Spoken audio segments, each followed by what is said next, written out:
नवी मुंबईतील नेरूळमध्ये शनी मंदिरात ब्रह्मकलशोत्सव साजरा करण्यात येतोय। 13 वर्षांनी हा उत्सव साजरा करण्यात येतो। यावेळी महाआरतीचं आयोजन करण्यात आलंय। त्याचबरोबर शेकडो भक्तांसाठी महाप्रसादाचं आयोजनही करण्यात आलं होतं। ब्रह्मकलशोत्सव निमित्तानं सांस्कृतिक परंपरा जपण्याचे काम यावेळी मंदिर प्रशासनाकडून करण्यात आले।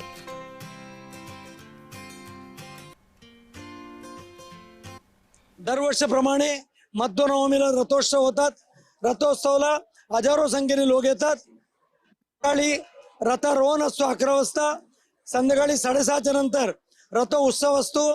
पूर्ण नेरूळ परिसरामध्ये देवाची प्रदर्शन असतो, त्याच्यामध्ये हजारो संख्येने लोक हे उपस्थित राहतात आणि देवाचे दर्शन घेतात। शनी मंदिराची स्थापना गेल्या 28 वर्षापूर्वी झाली। तेव्हापासून दिवसेंदिवस इथे भक्तगण वाढतच आहेत। फार श्रद्धेने लोक इथे येत असतात। लोकांची शनीच्या प्रती असलेली भक्ती इथे येऊन ते आपली प्रकट करत असतात। दर 13 वर्षानंतर हा ब्रह्मोत्सव होत असतो। देवाची शक्ती क्षीण होते, ती दर 13 वर्षानंतर त्याच्यामध्ये पुन्हा शक्ती प्रदान केली जाते।